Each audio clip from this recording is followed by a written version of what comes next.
Good morning students, welcome back to your online classes. As we are on chapter number 13, that is congruency. We already talked about some of the definitions of congruency and some of the concepts of concepts of congruency, and we already gone through the exercise 3.1 question number 1, 2 and 3. हमने पहले ही कॉन्ग्रेंसी के बारे में थोड़ा बहुत पढ़ लिया है. कॉन्ग्रेंसी क्या होती है, सुपर इम्पोजिशन क्या होता है, लाइन के अंदर, सर्कल के अंदर, एंगल्स में किस तरीके से कॉन्ग्रेंसी होती है, क्या कंडीशंस होती हैं, ये सब मैंने आपको लगातार लास्ट 2 वीडियोस में बताया था. और मैंने 3 क्वेश्चंस भी कराए थे, first, second and third. Now come to the fourth question. Okay, that is question number 4 of exercise 13.1. So we will start with that exercise 13.1 question number 4. Okay, what is given in the question number 4? Read it from your book. You all have your books, so read it. Start reading that from your book. What is it? Let the correspondence angle PQR and LMN be true.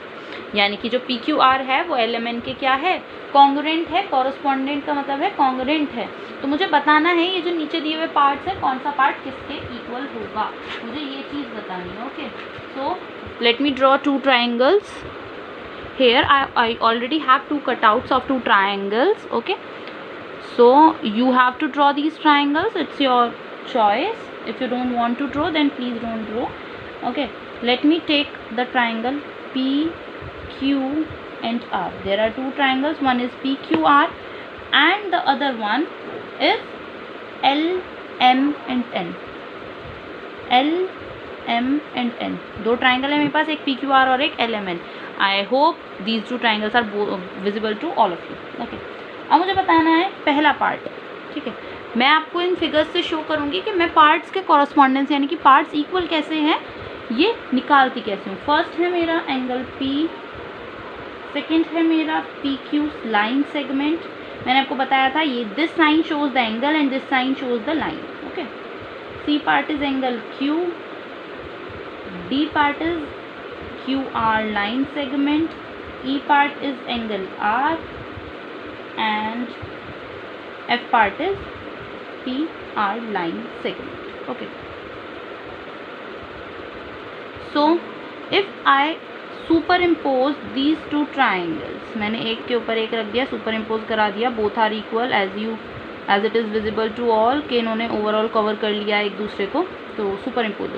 अब आप देखें angle P, तो angle P किसके ऊपर है, किसके नीचे है, एंगल L के. तो एंगल P किसके बराबर हुआ यहाँ पे, एंगल L के. Now PQ line segment, PQ line segment कहाँ है मेरी, ये रही PQ line segment. PQ line segment कौन सी लाइन सेगमेंट के नीचे आ रही है, LM के. तो ये किसके बराबर हुई, LM के. जो पार्ट जिस पार्ट को सुपर इम्पोज कर रहा है वो उसी के बराबर होगा. एंगल L ने एंगल P को सुपर इम्पोज करा तो P L के बराबर है. LM ने PQ को सुपर इम्पोज करा तो ये दोनों बराबर हैं. Now let's come to the next part, angle Q. Angle Q ने किसको सुपर इम्पोज करा है, देख लेते हैं. मैं थोड़ा सा इसको हटा के देख लूँगी, एंगल M को. तो एंगल Q किसके बराबर है, एंगल M के बराबर है. QR, that means this side. QR ने किसको सुपर इम्पोज करा है, MN को सुपर इम्पोज करा है. विजिबल है ना सबको, MN को सुपर इम्पोज करा है, that is MN. Okay, angle R ने किसको सुपर इम्पोज करा है, एंगल N को सुपर इम्पोज करा है. और PR ने किसको सुपर इम्पोज करा है, LN को सुपर इम्पोज करा है, LN को सुपर इम्पोज करा है. सो मैंने इन 2 कटआउट्स की फॉर्म में आपको बता दिया, क्योंकि अगर मैं यहाँ पे अलग अलग 2 ट्राइंगल्स ड्रॉ करती और फिर मैं समझाने की कोशिश करती तो मे बी ये आपको ज़्यादा क्लियर नहीं होता. इसीलिए मैंने दोनों को सुपर इम्पोज करके, सुपर इम्पोज का मतलब है एक दूसरे के ऊपर रख के आपको बता दिया है कि कौन सा पार्ट किस पार्ट के और क्यों इक्वल है. ओके, क्योंकि वो उस पार्ट को पर्टिकुलर उसी पार्ट को सुपर इम्पोज कर रहा है, इसीलिए इक्वल है. Let's come to the next question, that is question number 5. That is true and false. आपको इन स्टेटमेंट को बताना है कि whether this statement in true और फॉल्स. आपको ये बुक्स में से रीड करने हैं, मैं यहाँ पे आपको आंसर बताऊंगी बस. Now the first part, read it from your book. First, what is first part, please have your own book on your table with you people so that you are able to read each and every question from your book. Okay, so what is the first question? If circumference of 2 circle is same, the circle are congruent. बताना है अगर circumference 2 circle की same है तो क्या वो congruent होंगे या नहीं होंगे.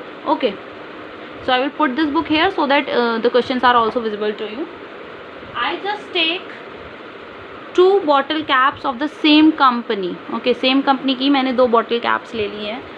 ये दोनों बॉटल कैप्स का एरिया और सर्कमफ्रेंस सेम होगा because both caps are from the same company. Now congruent होने के लिए इन दोनों को क्या होना होगा, एक दूसरे के ऊपर सुपर इम्पोज होना होगा, यानी कि एक दूसरे को कंप्लीटली कवर करना होगा।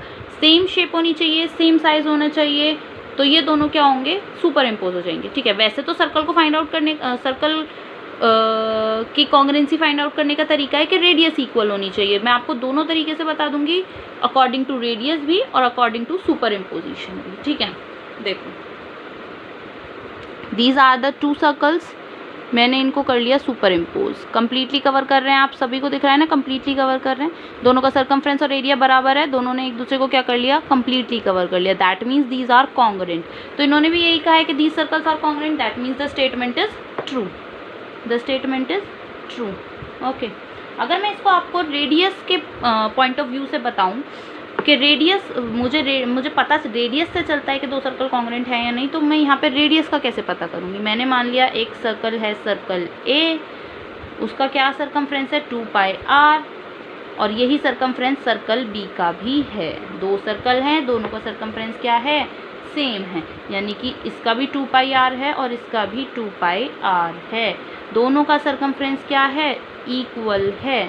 तो 2 से 2 कैंसिल, पाई से पाई कैंसिल, यानी कि दोनों की रेडियस क्या आ गई, इक्वल। और जब दोनों की रेडियस इक्वल होती है तो दोनों क्या हो जाते हैं, कॉन्ग्रेंट हो जाते हैं। Now let's come to the next part, that is B part. If the area of 2 circle is same, अब क्या सेम है, यहाँ पे मेरा एरिया सेम है, तो सर्कल क्या होंगे, कॉन्ग्रेंट।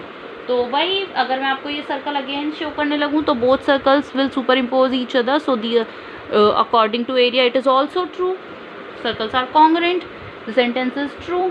But again अगर मैं रेडियस की टर्म्स में आपको कॉन्ग्रेंसी बताऊं तो सर्कल ए का एरिया कितना होगा, πr²। πr² एरिया होता है ना, फॉर्मूले सबने पढ़े हैं ना, area circumference of circle is 2πr and area of circle is πr²। And circle B का भी कितना होगा, πr²। Both the area are equal, pi से पाई कैंसिल और आर से आर, स्क्वायर से स्क्वायर कैंसिल, बचा क्या, आर, यानी कि आर क्या है, दोनों का equal. So if the radius of the 2 circle is equal then both the circles are congruent. Okay, now let's come to the third part, that is next part. If the perimeter of 2 rectangle is same the rectangle are congruent.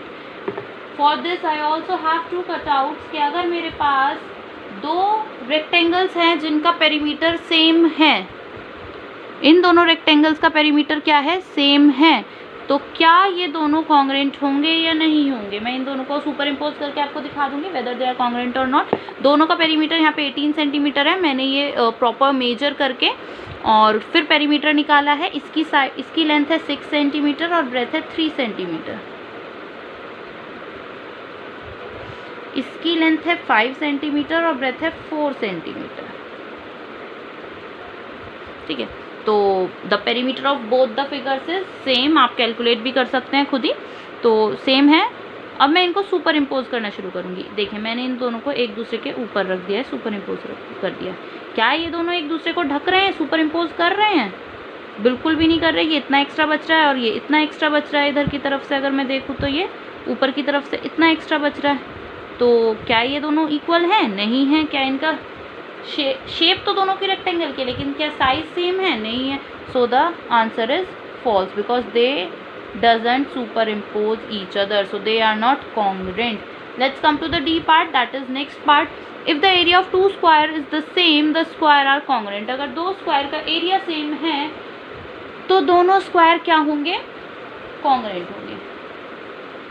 मेरे पास यहाँ पे मैं आपको square के लिए मेरे क्या equal होना ज़रूरी है, साइड इक्वल होना ज़रूरी है। मैं आपको फिगर के थ्रू भी बताऊंगी और उसकी साइड के थ्रू भी बताऊंगी। ओके, सो 1 बाय 1 दोनों पार्ट मैं आपको बताऊंगी। पहले मैं फिगर के थ्रू देख लेती हूँ। आई हैव 2 कटआउट्स, इसकी भी 36 सेंटीमीटर एरिया स्क्वायर एरिया है, उसका भी 36 सेंटीमीटर स्क्वायर एरिया है।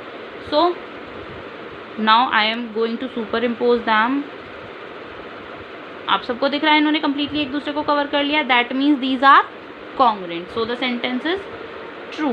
But if I find out according to the side then area कितना है, 36 सेंटीमीटर स्क्वायर। फॉर्मूला क्या होता है, साइड का स्क्वायर, यानी कि साइड इंटू साइड 36, ओके। और ये इधर स्क्वायर है, उधर जाएगा तो रूट, ये आप लोगों ने 6th क्लास में पढ़ा था। और 36 का रूट कितना होता है, 36 के फैक्टर करूँगी 6 इंटू 6, साइड कितनी आ गई 6 centimetre. Similarly goes with this, इसका भी क्योंकि 36 ही है तो the same thing goes with this, तो side is equals to under root 36, तो side is equals to 6 centimetre. So the side of both the square is same, that is 6 centimetre. So both the squares are congruent because the side of both the square is same. Now let's come to the next part, that is E part. What is in E part? Two square having sides of 8 centimeter and 10 centimeter are congruent. I have two squares, one with 8 centimeter and one with 10 centimeter. Both are visible to you. अगर मैं इनको super impose कर देती हूँ, are they congruent? Not at all. इतना space दोनों तरफ बच गया है, दैट मीन्स 2 सेंटीमीटर का स्पेस दोनों साइड बच गया है, दे आर नॉट कॉन्ग्रेंट. ये तो हो गया फिगर के थ्रू, मैंने आपको बता दिया कि ये कॉन्ग्रेंट नहीं, क्योंकि ये सुपर इम्पोज कहीं से कहीं भी नहीं कर रहे एक दूसरे को. ये छोटी फिगर है, वो बड़ी फिगर है. लेकिन अगर मैं साइड के बेसिस पे देखूँ तो अगर स्क्वायर की साइड इक्वल होती हैं तो ही वो दोनों क्या होते हैं, कॉन्ग्रेंट होते हैं. तो मेरी एक स्क्वायर की साइड 8 है और दूसरे स्क्वायर की साइड 10 है. So are they congruent? No. So the answer is false. E part is false. So the exercise 13.1 is get completed with that question. Now let's move for further. Next topic, that is congruency of triangles. In congruency of triangle there are 4 rules: side side side, side angle side, and angle side angle, and right angle hypotenuse side congruency. ये चारों rule मैंने कल भी आपको बताए थे. मैं एक बार और रिकैप करा देती हूँ इस चीज़ को. Okay, there are 4 rules for the congruency of triangle. I am mentioning this sign in the place of triangle. SSS, SAS, ASA and RHS means जब तीनों साइड, दो ट्राइंगल की तीनों साइड बराबर हों, इट मीन्स 2 साइड और एक angle. किसी भी एक ट्राइंगल की 2 साइड एक एंगल दूसरे ट्राइंगल की 2 साइड एक एंगल के बराबर हो, it means 2 angles and 1 side. It means 1 angle is of 90 degree, hypotenuse, और any side, any one side, okay, except hypotenuse. hypotenuse को छोड़ के कोई भी एक साइड बराबर हो तो ये 4 रूल मैंने कल आपको बताए थे. कल मैंने ये डिटेल में एक्सप्लेन करे थे. मैंने आज भी इनका रिकैप आपको थोड़ा बहुत बता दिया है, what does they mean exactly. Now let's move further to our next exercise. The question we are going to solve the question dependent on the those rules. Okay, so exercise 13.2. question number 1. just read the question from your book. Here is it is mentioned very clearly. prove that a diagonal divides a parallelogram into congruent triangles. एक parallelogram है,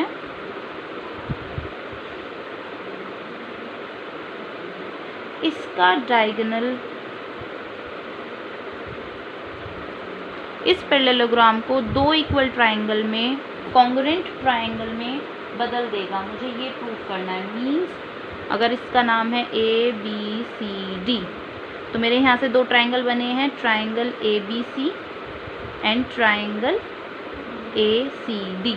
ABC और ACD ये 2 triangle बने हैं. ये दोनों triangles क्या होंगे, आर कॉन्ग्रुएंट. ये प्रूव करना है मुझे. टू प्रूव, ये प्रूव करना है मुझे कि ट्राइंगल ABC और ACD आपस में क्या होंगे, कॉन्ग्रुएंट होंगे. Okay, so let's start with the question.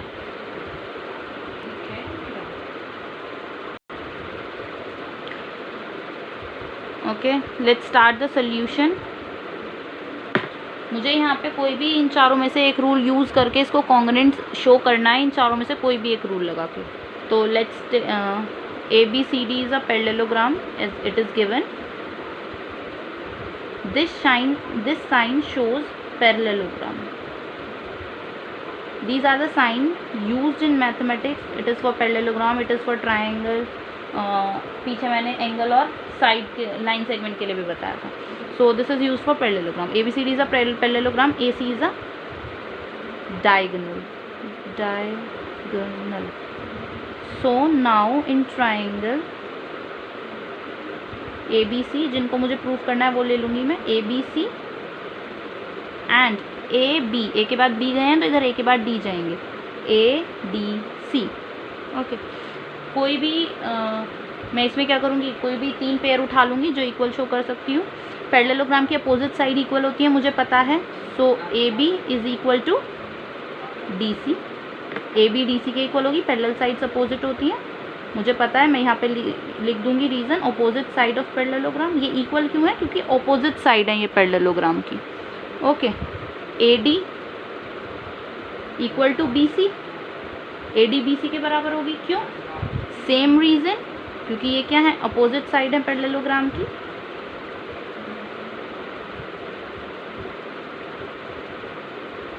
Now come to the third side, that is AC.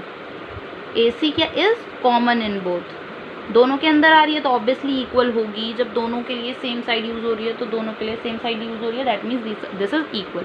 तो 3 साइड्स क्या हो गई? इक्वल. तो ट्राइंगल क्या हो जाएंगे? कॉन्ग्रुएंट. और कॉन्ग्रुएंसी के लिए मैं कौन सा साइन यूज़ करती हूँ? इक्वल्स टू के ऊपर एक छोटा सा ये बना देती हूँ, S, उल्टा S बना देती हूँ. तो दैट यूज फॉर कॉन्ग्रुएंसी. और कौन से रूल से प्रूफ करा मैंने? यहाँ पे रूल भी लिखते हैं. कौन से रूल यूज़ करा मैंने? By SSS. That means side, side and side.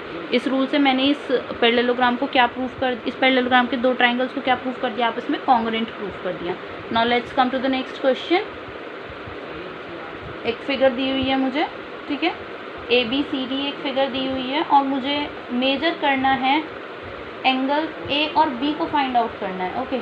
ABCD एक काइट की फिगर है और मुझे इसमें A और B निकालने हैं. Find A and B.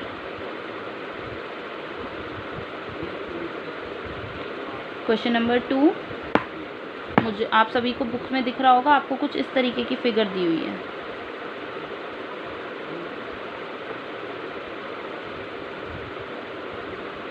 ठीक है.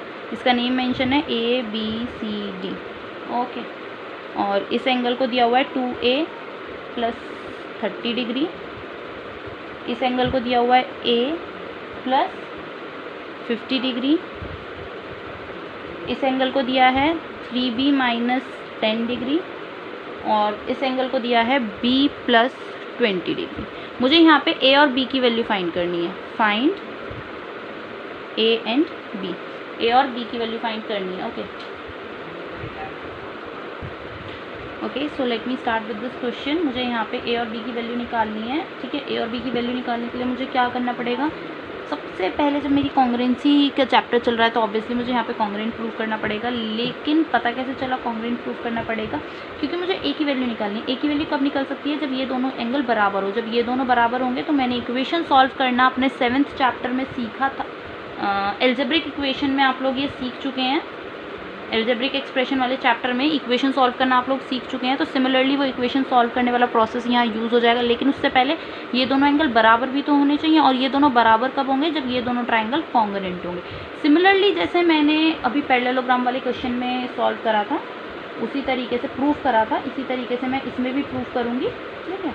तो इन ट्राइंगल कौन से 2 ट्राइंगल लूँगी मैं? In triangle ABC and triangle ADC.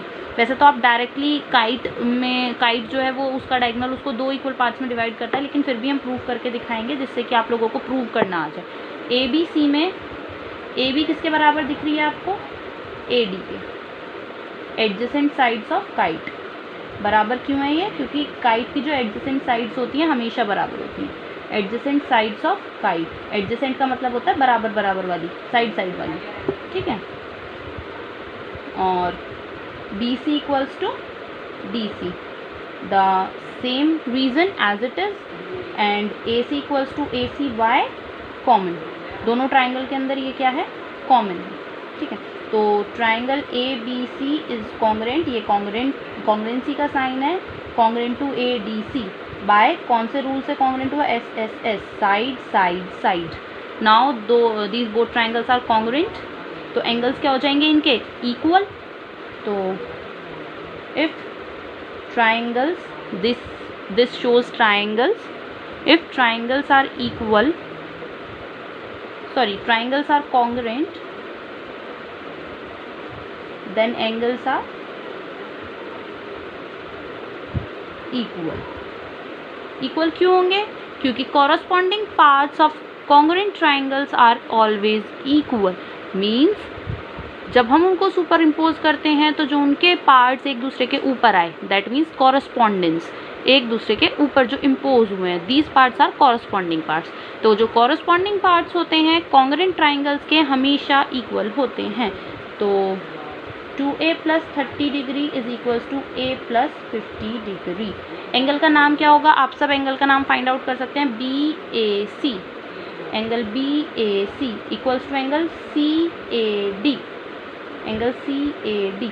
Angle का नाम लिखना मैं पहले भी सिखा चुकी हूँ आपको, BAC दैट मीन्स ये वाला एंगल, DAC दैट मीन्स ये वाला एंगल। मैंने कल की वीडियो में भी आपको बताया था एंगल के नाम दो तरीके से लिखे जा सकते हैं, या तो डायरेक्ट एंगल है, लेकिन अगर मैं डायरेक्ट एंगल ए लिखती हूँ that means the complete angle है, लेकिन यहाँ पे मेरे पास कंप्लीट नहीं है, आधा है, तो मैं इस आधे का नाम लिखूँगी, दैट इज़ BAC, DAC। यही मैंने यहाँ पे लिखा है, दोनों आपस में क्या हो गए, बराबर हो गए। ये बराबर क्यों है, by CPCT। What does CPCT means, corresponding part of congruent triangles, that is the full form of CPCT। corresponding part of congruent triangles को शॉर्ट फॉर्म में CPCT कहते हैं। जब भी कोई दो ट्राइंगल कॉन्ग्रेंट होते हैं और उनके किसी पार्ट को इक्वल शो किया जाता है तो वो CPCT से इक्वल होते हैं, तो हम मेंशन कर देते हैं।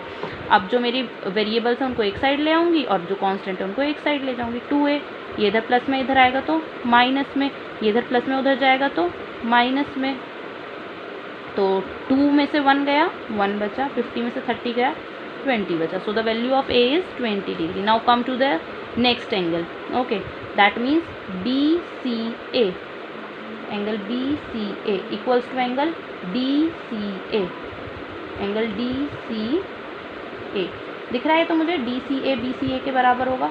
कैसे बराबर होगा, corresponding part of congruent triangles. Okay, now let's take their value, 3b - 10 degree is equals to b + 20 degree. Variables on the one side, इधर प्लस में इधर आएगा माइनस में, ये इधर माइनस में उधर जाएगा प्लस में, तो 3 में से 1 गया, 2 बचा, 20 + 1 20 + 10 30 डिग्री। ओके, 2 इधर मल्टीप्लाई में इधर जाएगा डिवाइड में, when 30 is divided by 2 it gives me 15, that means the answer of B is 15 degree, answer of A is 20 degree। that is the solution for question number 2। we will proceed with question number 3 in our next video। that's all for today's class, thank you class।